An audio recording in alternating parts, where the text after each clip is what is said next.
Good afternoon, everyone. Bill Phillips from Prince George Daily News here with our regular weekly panel with Chuck Nisbett, Tracy Calogheros, and Mackenzie Kerr. And we're hoping to get Jerry Healy to join us. He's been involved with the Together We Stand group, who have been opposing the City Hall's measures to deal with the homelessness situation downtown. They organized the protest outside City Hall at their last council meeting and have a petition. They're trying to get a petition to present to City Council, I assume, opposing some of these measures. Jerry said he's going to try to join us, but he's got some spotty internet connections. So if you forgive us, he might join us at any moment. So if he does, we'll probably interrupt everything and we'll go to him because he'll have a unique perspective on this issue. But to get started, let's go to Mackenzie, and you've been following these guys pretty closely as to what they're doing in the in the city's measure to essentially get an injunction to move homeless people off public property.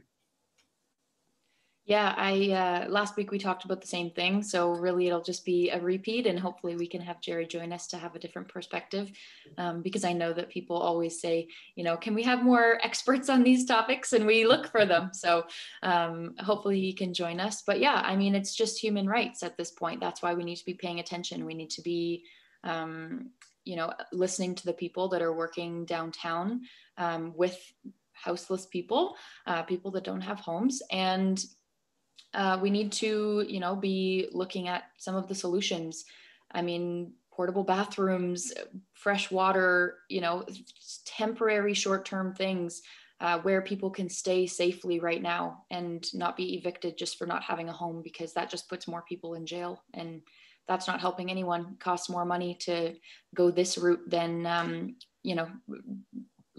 fixing the root problem. So yeah, I'm hoping that Jerry can give us a little bit more perspective, but and just some low-hanging fruit of things that we can help with right away, because this is a problem right away, especially with the temperatures rising this upcoming weekend. It's going to be really hard. I saw the I believe 2 doors down, or the Towns Project, looking for donations of water bottles and freezies and things to keep people cool. So that usually we add little things like that at the end, but I figured I would sneak that in now as well. So.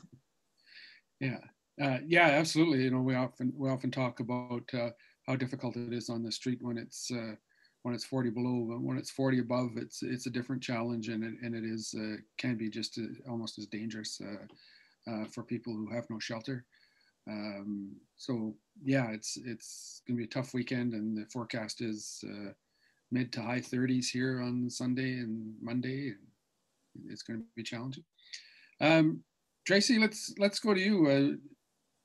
Following up on last week a little bit about this situation. It's going to come back to City Council. Do you think Council should or will rethink its position possibly?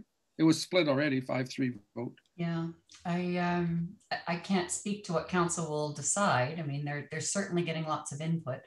And I agree with Mackenzie that we need a short-term, immediate humanitarian type solution that's going to help these individuals that are in this situation. I mean, we are working long-term, and kudos to the city for the work that they are doing on the wraparound housing and a bunch of the other interventions that they're looking at on a longer-term basis. That's all great, but nothing happens instantly. And even when all of that is in place, I mean, the construction is starting now.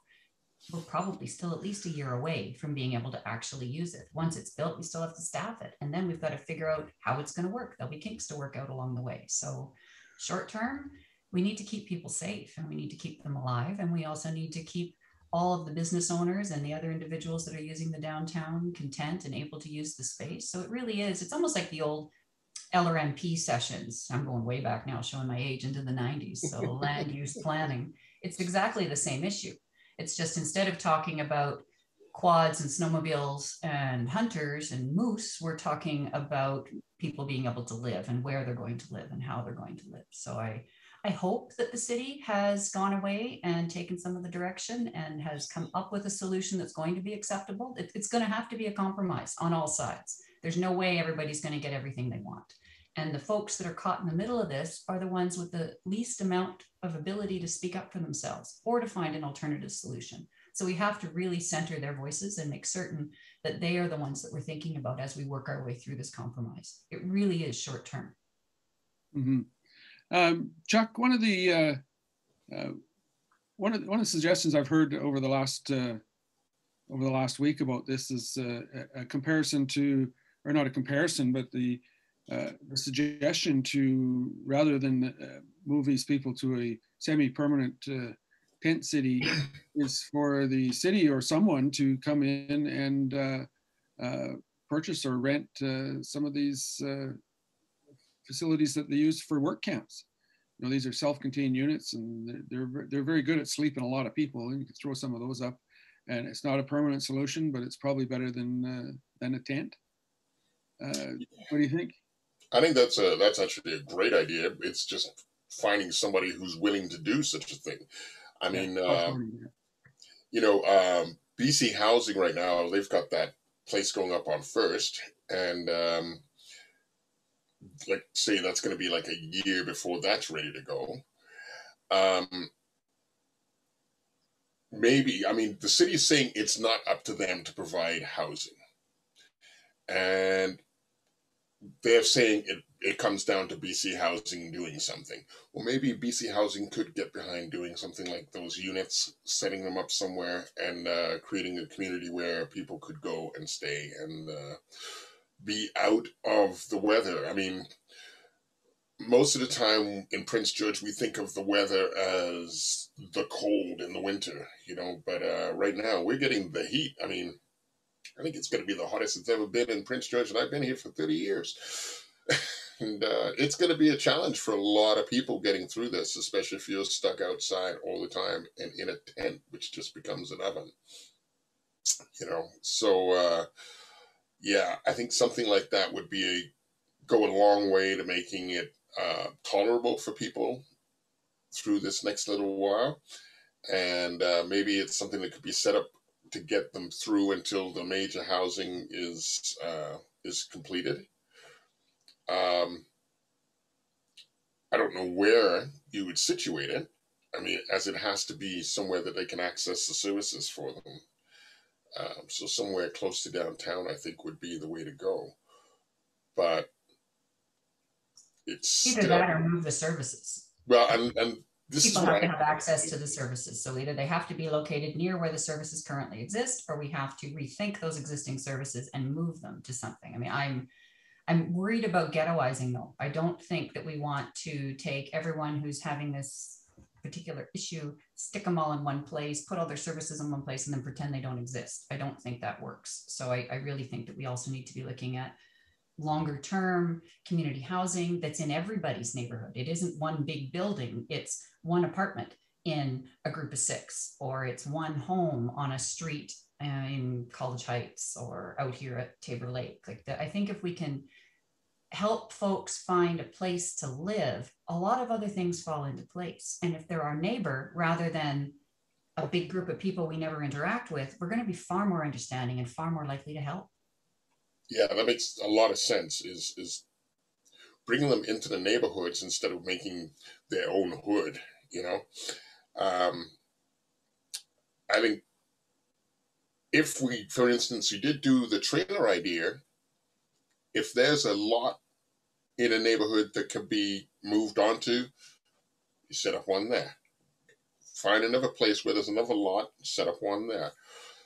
Those services that we have downtown right now, yeah, maybe they need to be redistributed, you know, or maybe things need to be made a little bit more mobile so that people can reach them in different ways. I don't know. I mean, they don't really have the resources to travel around the city a lot, so it's going to be interesting how that could be done. You know, it's interesting. That just made me think. I've got 3 15-passenger vans that are sitting, not being used, not insured right now. So if there is someone that can make use of those, they should reach out to me, and we should have a conversation. That's a great idea. Yeah, absolutely. Those vans can be reconfigured pretty quickly to at least have a little bit of shelter for someone. Yeah. For supply services, yeah. I know that there's some people that deliver food on the weekends, since the losing my words, but the place where people can get food downtown aren't open on the weekends. So that could be a delivery service kind of thing as well. Yeah.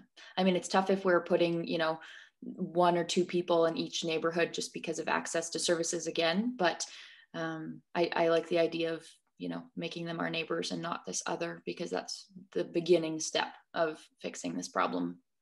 Mm-hmm. Yeah. And it's tough for city councils, because this city is no different. And I've been in some other ones where these types of facilities are put in neighborhoods, and there's a huge hue and cry from the neighborhood that they don't want it. And then after the hue and cry is over and it's done, everybody forgets about it. You know, so it shouldn't be so feared. You know, I think of the one that comes to mind. It wasn't even really that much of a residential neighborhood. Was the one down on Queensway. I can't remember the name of it now. It's down by 7-Eleven there. And there was a tremendous amount of opposition to putting that facility down there. And then once it got built, nobody said anything more. And I don't know that it doesn't seem to be a problem area and that kind of thing. So I think, yeah, the integrating some of these people into community is the way to go. And I'm with you, Tracy. When I first suggested you know, some sort of permanent or semi-permanent tent city, that was, my eyes just rolled back in my head. That's like, I don't know. I don't think that's the solution. Maybe temporarily, but it's just ghettoizing, and that's one of the things we need to get away from. I think too, it's important to recognize that not every individual that is in this situation is nonviolent, or is, I don't know, the sort of person that could benefit from it. Like there is violence associated with some of these camps, and there are harms being done to the individuals in the camps as well as to neighbors and neighboring areas. So it's a complicated situation, and we have to make sure that we're protecting the folks that are in this vulnerable position from other folks that are also in this vulnerable position. I mean, no group is homogenous. And I think that we talk a lot about this situation as if the entire group are homogenous, and they are not. They are very different people with very different challenges and needs. And it's important that we recognize that there are those individuals that are preying on the people that are in this situation. And there are also individuals that are truly violent and that are dangerous. And so we have to be thinking about this in a couple of different ways.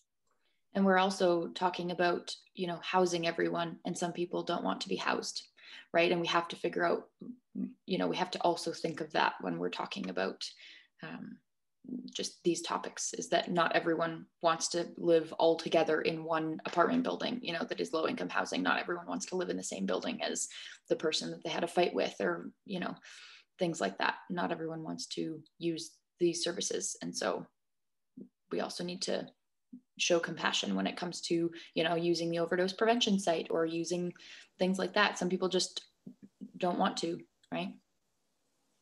Yeah, I think we also have to remember that it may not be the person that they had a fight with that they don't want to be with. It may be this person who is that drug dealer, this person who, you know, put them out on the street, that kind of thing, you know.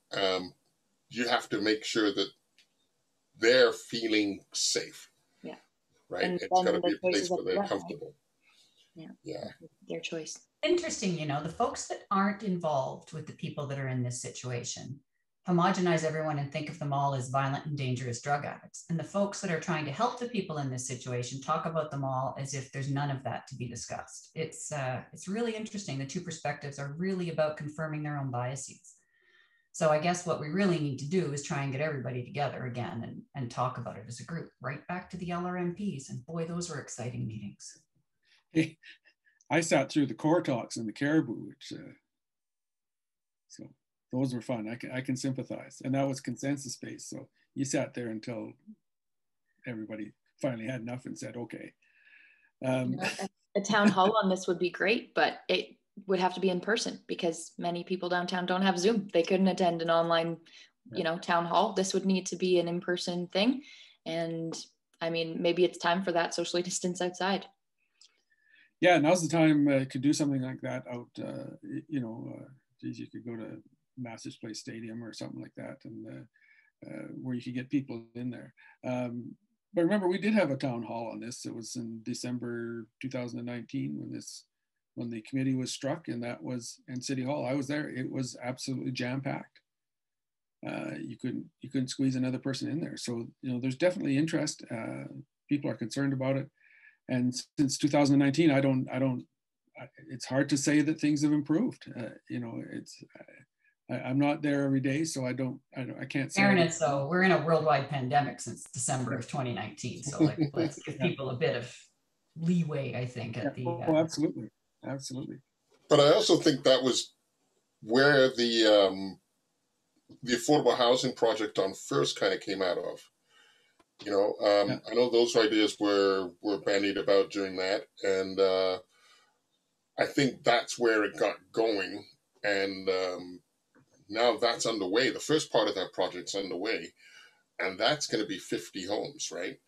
So that's a good step. The next part of that project is another 100 homes, I think, and because they added to it, and I think because they took over the old NR Motors site, right? Yeah. So it's going to be a pretty big place. But that said, again, it's kind of away from all other housing, right? So you don't want it to become that place, where it's the place where all of the people are that nobody wants to see, right? It's the First Avenue spot, Chuck? Yeah. Yeah, I mean, it's close to services, though. That's the nice thing. It is services, and it's going to include services on site as well. Yeah, that's which huge. will be cool. Yeah. And do you know if 150 beds there to supplement what's already existing in town? Do you know if it's enough?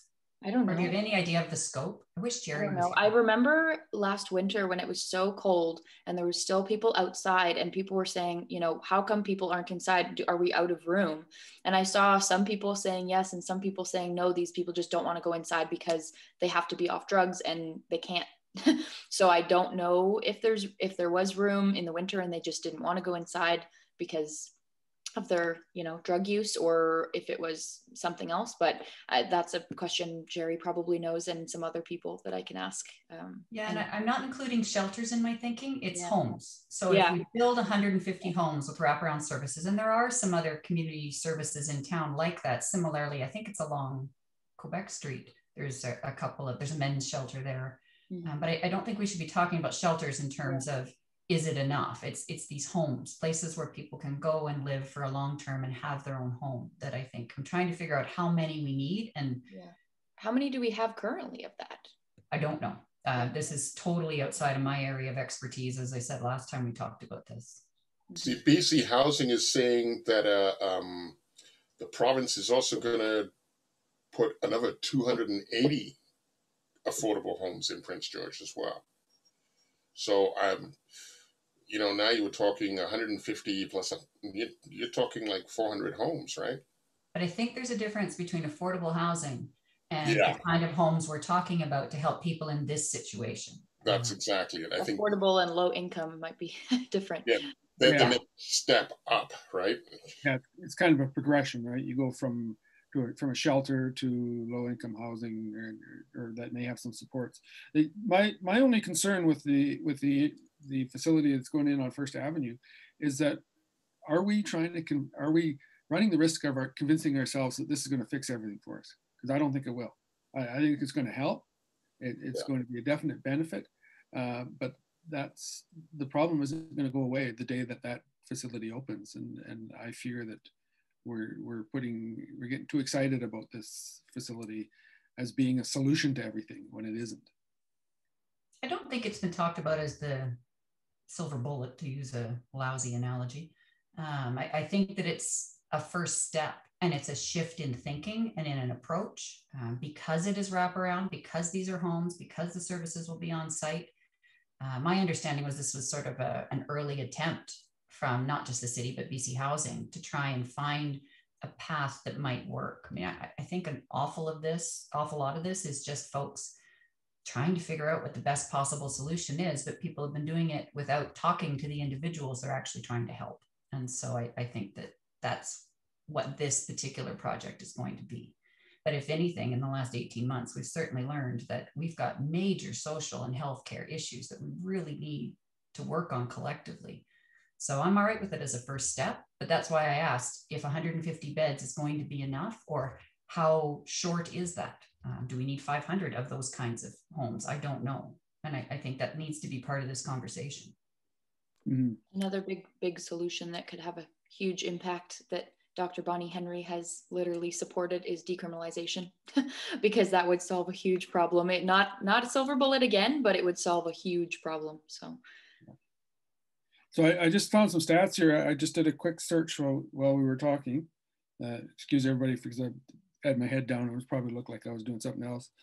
But the last one I come up with was from 2018, and the homeless count was at then 133 people who were absolutely homeless, like had nothing.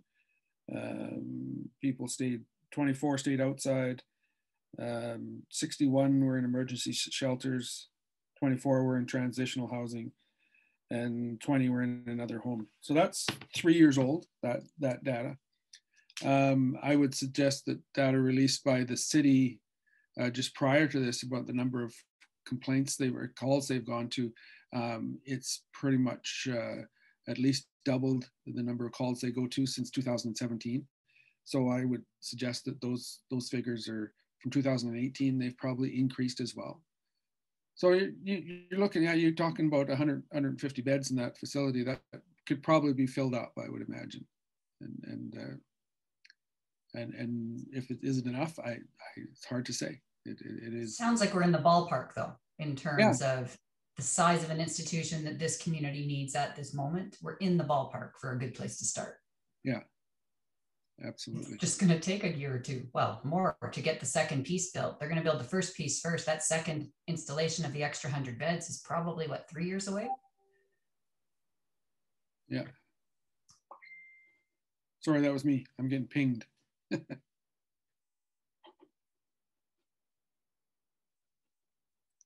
Yeah, absolutely. So I'm just going to ignore that now. So. Watching you multitask is a thing of beauty. I know. It's amazing.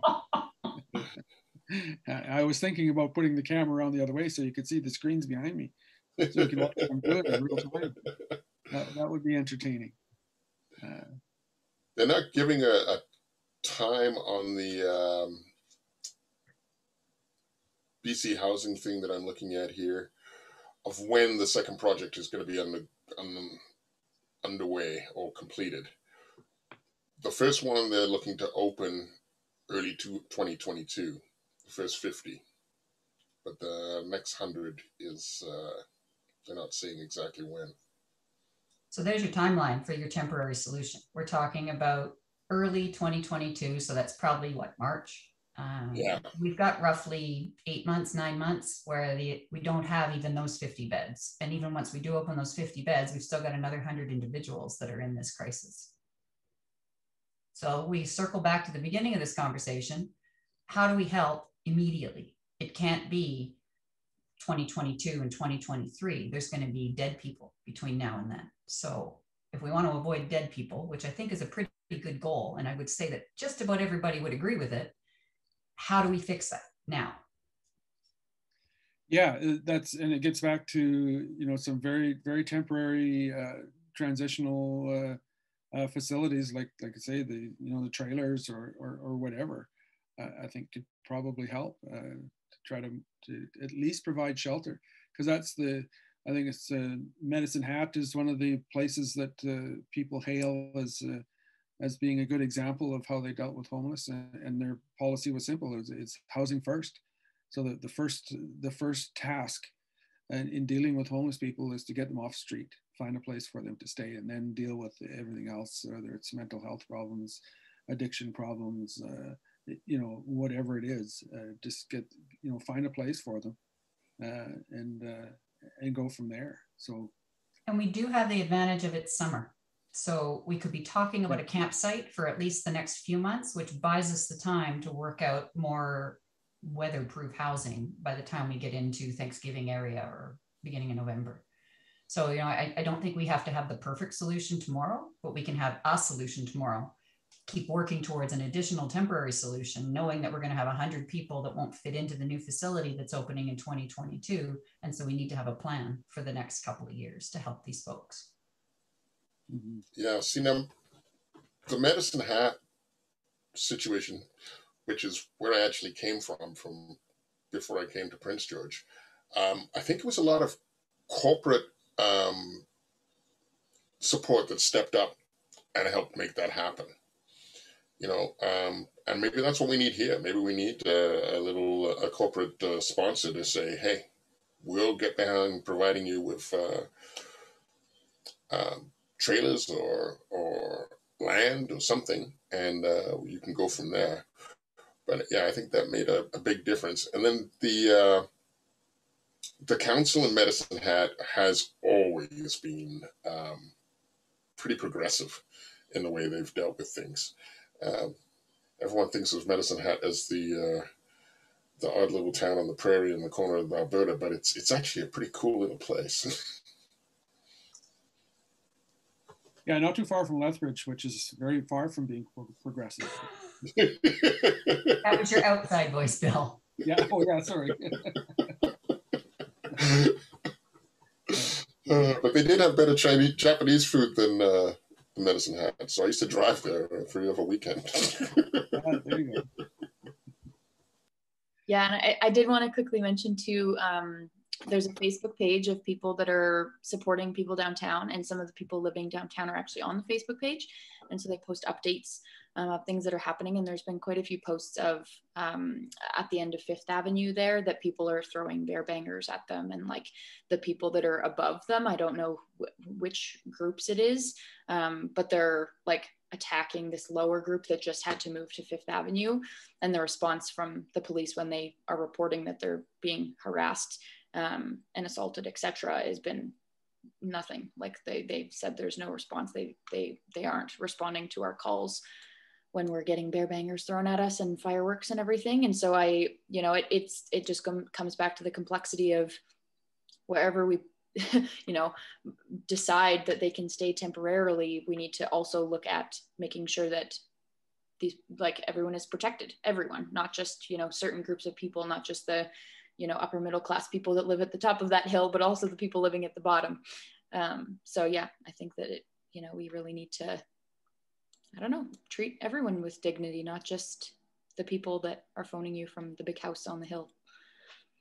I think too, it's important to recognize that, to Chuck's point, that you have to find someone that's going to pay for all of this. We're already paying, and it's far cheaper for us to rent people homes and put them into it than it is to pay for the medical care and the policing responses. And this goes back to the conversation that was started at the Black Lives Matter movement around defunding the police. And I realize that defund is a very inflammatory word. It's really about reallocating funds. And so there's money out of medical, there's money out of policing, there's money out of bylaws. If everybody could actually sit down and have a conversation about who's currently paying to support the homeless population and all of the various addicts and challenges and problems and everything that falls out of that, and then reappropriate those funds and apply them to putting a roof over people's heads in a home they can call their own, you would find that an awful lot of the challenges these individuals are facing fall away. Not everyone, and again, I'm not being homogenous, because there are people that you are never going to be able to help. Their choice will be to stay on the street and to stay addicted to whatever they're addicted to. But that's not the vast majority. It's a very small number. And then we can have a different approach for dealing with those individuals and their individual challenges. But I really think it's important to recognize that this idea of housing people saves us money. It doesn't cost us money. And it also eliminates the impacts that businesses are finding in that downtown area. And go ahead, Mackenzie. I was just going to say, as you were speaking, Tracy, just some other ideas were coming up. The one thing has been bathrooms, because there's just nowhere for them to go. And Ginter's dog park just got 2 porta potties for the dog walkers, but the people living downtown can't get porta potties, because of hypothetical whataboutisms or what if-isms, you know, of what would happen, or this could happen if we put one here. That could happen anywhere, you know. Something bad could happen in a porta potty anywhere you put it, not just downtown. And, you know, people just need the dignity to be able to go to the bathroom, because it would solve a lot of our problems that we're having of people that have to clean up, you know, in front of their businesses, etc. So I think that if we could find a sponsor for 2 porta potties, and I don't know who, probably city staff deals with the porta potties that they put at Ginter's. I'm not really sure like who put them there. But whoever deals with emptying those could, you know, add 2 more to the list. So I think that needs to be a top priority of a low hanging fruit, immediate action.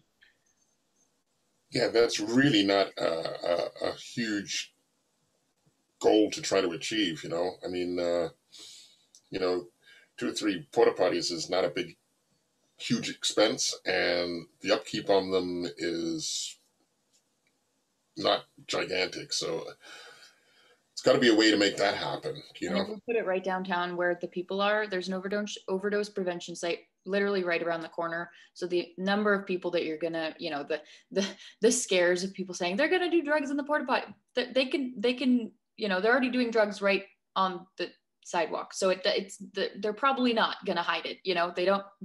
They can just walk right into the building that the overdose prevention site monitors to make sure that they're being safe and they're not dying from poison drug supply, right? So we could be sending people that direction, you know, and making sure that they're safe when they're using and they're not using alone because of our drug supply right now. And I don't think that we would have that big of an issue.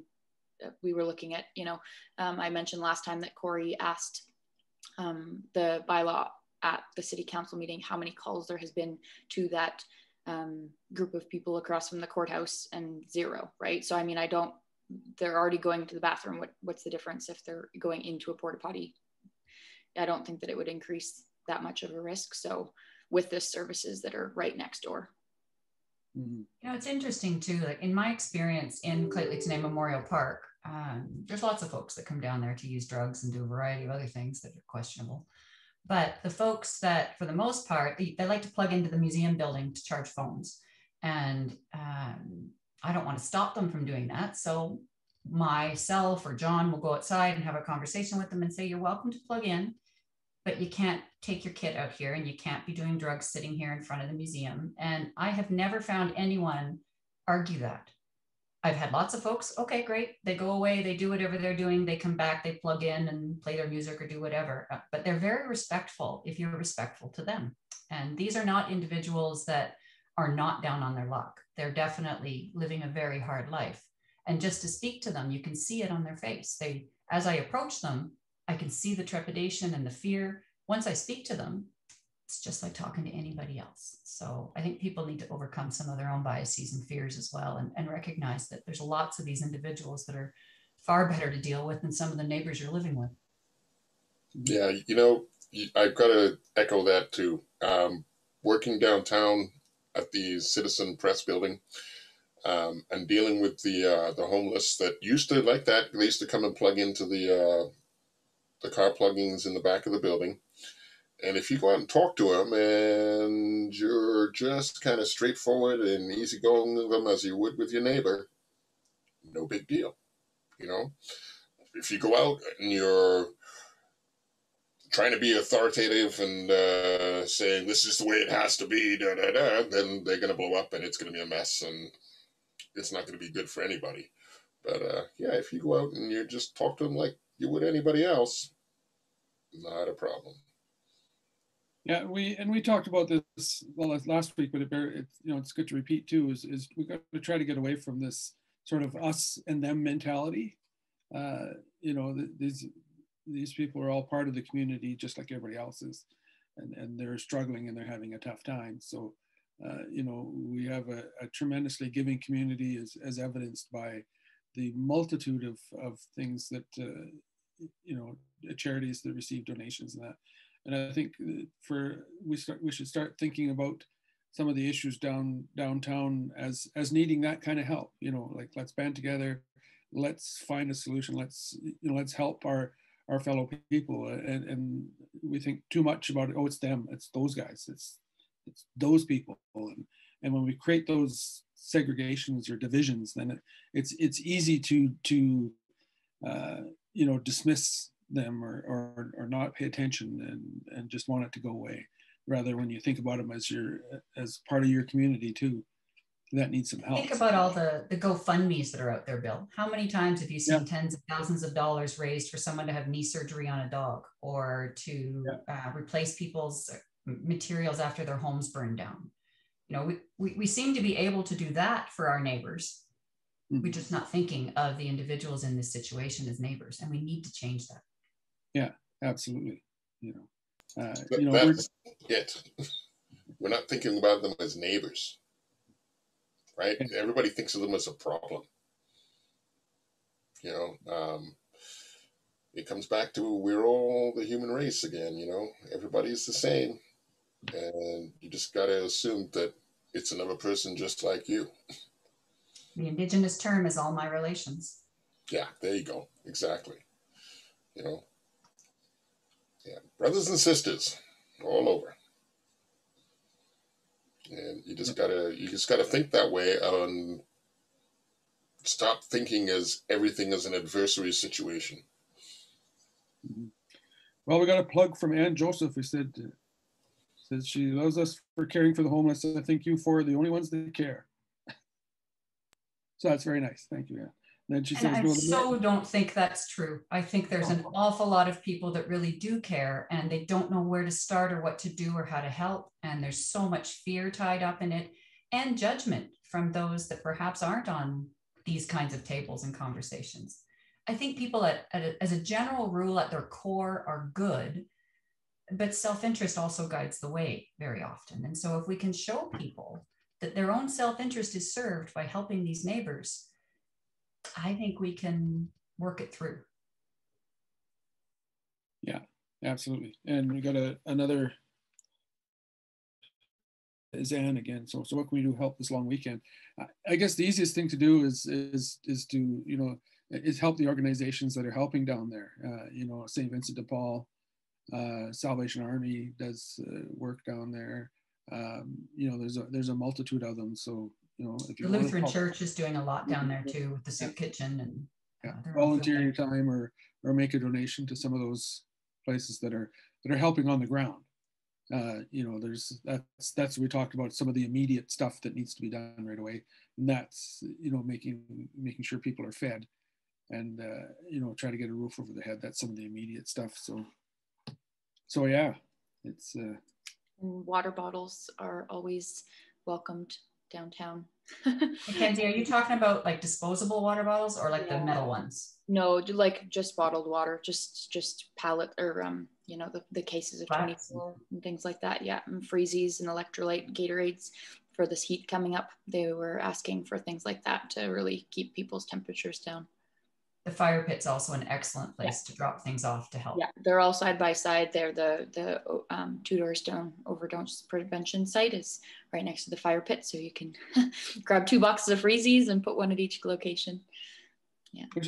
You just mentioned water bottles. It just sort of occurred to me, and I have no idea. Is there any place downtown or anywhere in town where there's just like an open tap? There's no water fountain. That was the other ask, is toilets and water fountain. The two immediate things. But I mean, toilets I feel are a quicker fix than a water fountain.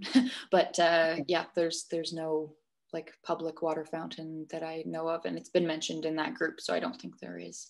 Oh yeah. Yeah. So it's interesting if they could add like a spigot to all of the various businesses that sell the big 5-gallon jugs at $2 a piece at the U-Fills. I don't think would be that hard to add a spigot. But obviously those individual businesses shouldn't necessarily be on the hook for that either. So they're already processing the water. I suspect if we came to them with the money to set up the water spigot, they would be more than willing. Yeah. I'm not sure if there's any U-Fill water stations downtown. The only one there is over on First. Yeah, it's in that industrial section further down First. Oh, okay, yeah. Yeah, I mean, start a GoFundMe for a $1,000 piece, of equipment to create a spigot, and there you go. But yeah. See, I'm not sure that I don't know how it happened, but it seems like outdoor fountains and things went the wayside just not too long back, you know. And I don't know if it was a public health thing or something that made it happen, but suddenly they just seemed to disappear. And I'm not sure the reasoning behind it. There's some in the park, right, Tracy? Are they open or like running? Because I remember them being running a couple years ago. Yeah, they do usually run in the park. We lost our water fountain in the renovations in 2000 due to an oversight at the museum. And so we have installed another one, but it's inside the building. It's not on the exterior. Yeah, I wonder who manages the ones in the park, because I know that there is one, I think, in the middle. That'd be City Parks. City Parks handles everything in Clayton Memorial Park. Right. Okay. Yeah, I wonder. I mean, it's a jaunt, but there's one. Yeah. Yeah. Well, you need water too, just as much as everything else. So, but yeah, like you say, I think it's probably fairly easy to get water if you have need to. Every building downtown has water. It's really just a case of finding one willing to put a spigot on the outside. I'm kind of surprised that the various social service places haven't addressed that one. That would probably be even easier than sending folks off to the U-Fills if you could just put a spigot on the front of the fire pit. It's probably just too expensive for them to do it because they're underfunded, right? It needs to come from, where's the funding come from? Yeah. That's the thing. I don't think it would be a huge ask to be able to raise the funding for that. You know, I mean, a GoFundMe or something would probably do it in a day or two. Mm-hmm. And also, when I did live in Medicine Hat, I know the fire department used to not open a faucet or a hydrant, but they would put out a hose for the homeless in Medicine Hat at the time too. You know, this was 30 years ago. But, you know, Medicine Hat is hot like we're getting right now all summer long. And, yeah, they used to do that to make sure that people were okay. So maybe that's something we could get done too. You never know. Yeah. And as for location, I mean, the people like Jerry would know exactly where they need it. Right. So, I mean, we don't have to brainstorm where we should put it because they know where people congregate and where it would make sense already. It just would be raising money. Yeah. We're sure missing Jerry today. We need to come back. I know he's sick. I just got a message. He is very sick. He, I think, got food poisoning. Yeah. So he's not able to join us, but maybe another time and we can find someone to join us. Great time to talk about porta potties. Yeah. Yeah, exactly. Timely. Feel better, Jerry. Come see us soon, though. We need you. Yes. Yes. Yeah. We need someone with experiences other than ours to talk about this issue. Yeah. Put it that way. Very important. I think next week, as well as I might be completely off base here. The next city council meeting. When is the next city council meeting? I remember it saying the 28th somewhere, but I don't know if it's this month or next month. But that's when I think it's going through next reading. Yeah, I think it's coming up next week. That's the 28th is on the Monday, so okay, that's probably when they're doing it. So yeah, if you're, you know, if you want to do something about this issue, there is a petition online going on. I think it's change.org petition to put some pressure on city council to not go down the road they're planning on going down and trying to find some different solutions. So there's lots of things that people can do, right? It just takes a matter of doing them. So, and that's the other part of it is we talked about community. Right?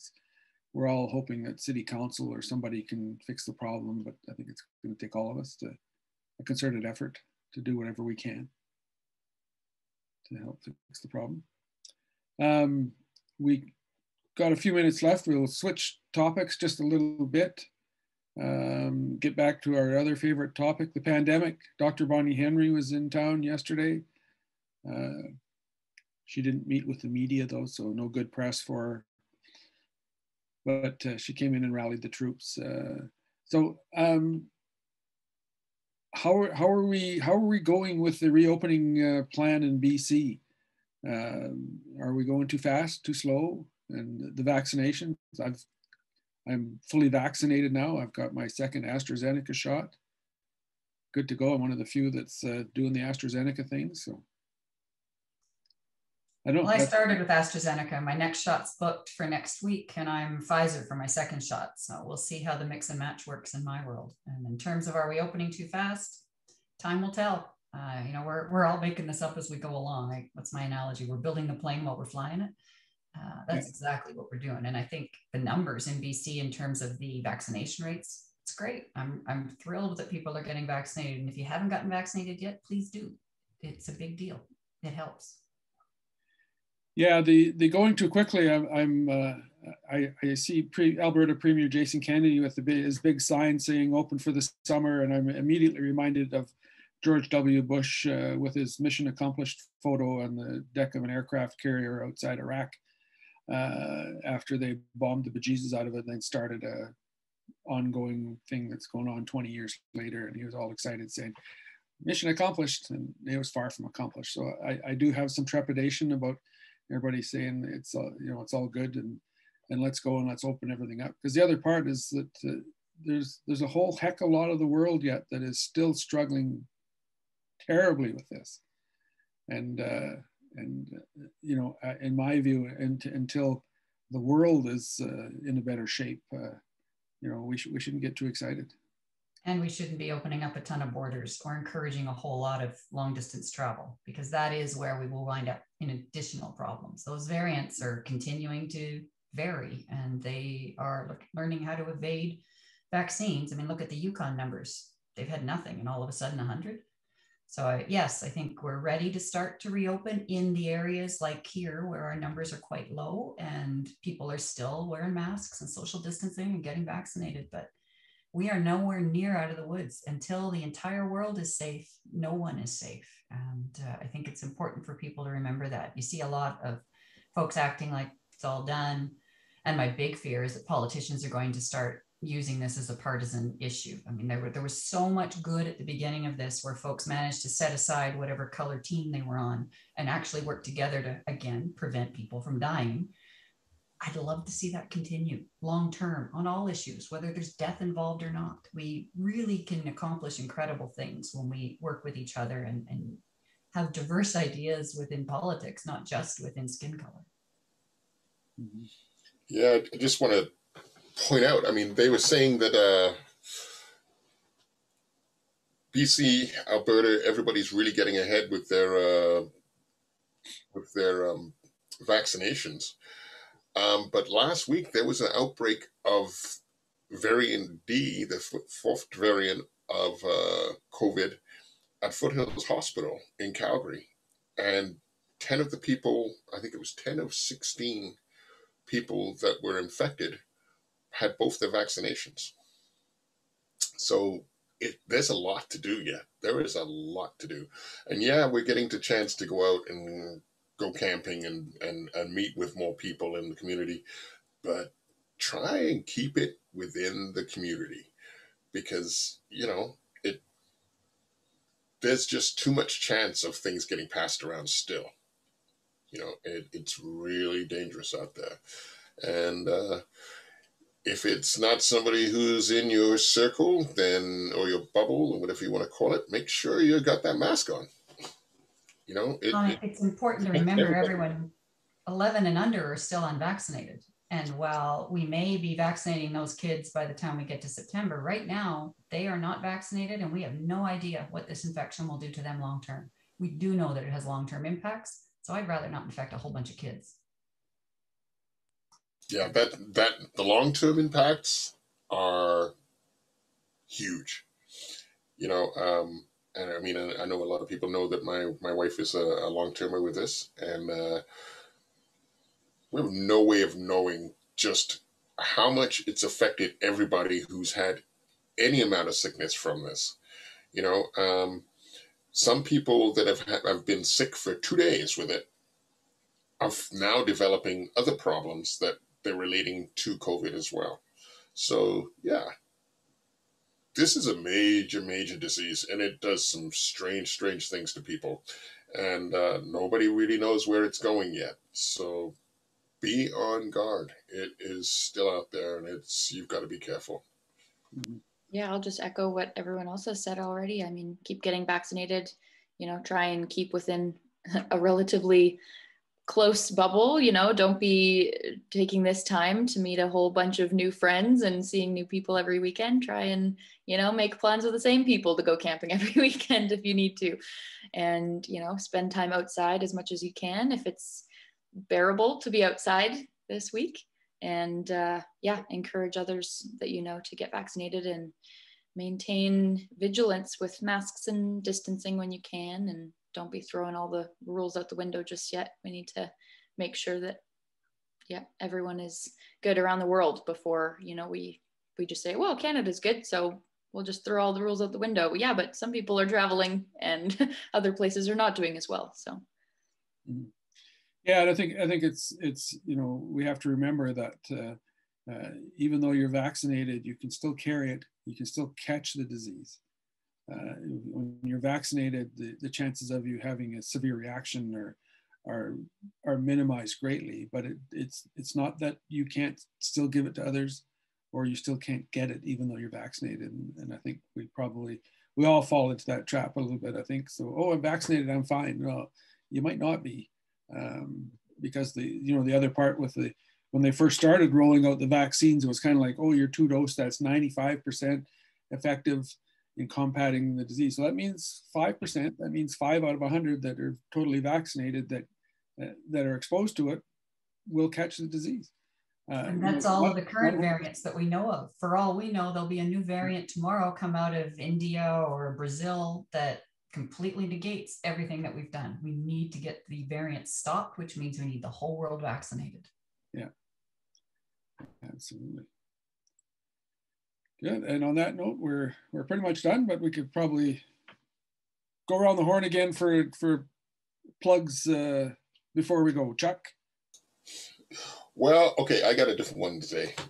Usually I'm warning everybody about looking out for the boys on the bikes, boys and girls on the bikes. Well, apparently this week, I didn't look after me on the bike too well, and managed to take a tumble and break my baby and nearly break my ankle. And I just want to warn all you guys out there and ladies out there on your bikes. My bike's 18 years old, and you gotta go through the systems periodically to make sure they're doing what they're doing, what they're supposed to do, because I didn't. My brakes locked, and now I'm in pain. So let's not do that anymore. So please, if you're riding, and it's a beautiful week to ride, it's going to be gorgeous, and I'm not going to be riding, which really sucks. Just take a few moments to check or drain your brake fluid if it hasn't been done in the last 2-3 years. Check your brake pads, which I had checked the pads, hadn't checked some other things. So just a little maintenance goes a long way to keep you safely cruising out there. So, Chuck, to your usual point of telling everybody to watch out, something you said to me where when you started to lock up and started to fall, the car that was coming at you stopped. And if they hadn't, you'd have been in way worse shape. So I think that's an important reminder too. We're already telling everybody to watch out for bikes. If you see a bike start to look weird or wobbly, stop. Yeah, that was it. If they hadn't stopped right away, I wouldn't be talking to you today. So thank you to those guys again. You're amazing. Well, it's good to see you here anyways. So yeah, even if it is a little sore, it's better than the alternative, I suppose. Tracy, another plug before we go? Well, a shout out to my Indigenous friends and to Wes Mitchell in particular. I was really thrilled to see his Facebook post with Dr. Bonnie Henry and his ability to honor her with one of Shirley Babcock's original art pieces, which I'll follow his tip, is for sale at the Two Rivers Art Gallery.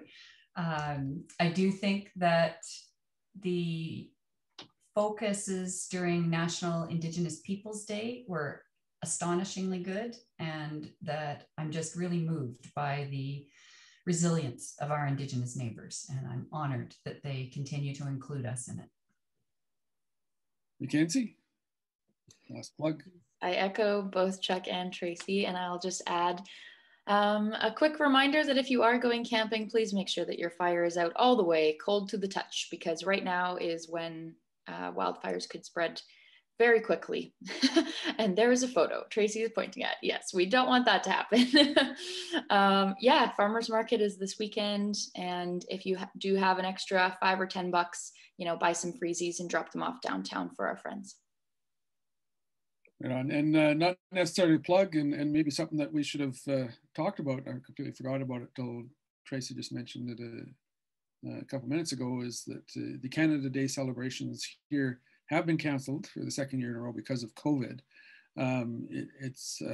The organizers made it clear it was because of COVID, but there's lots of Canada Day celebrations that are being canceled or thought about being canceled in recognition of the residential school issues. So maybe it might still be timely next week for us to discuss whether we should be canceling Canada Day celebrations. Something to think about over as we come up to Canada Day anyways. But just a reminder that if you're heading down to the Clayton Memorial Park on July 1st, there will be very little going on.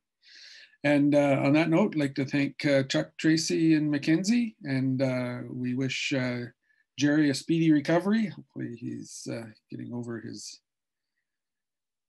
illness, and stick to chicken noodle soup for the next couple of days.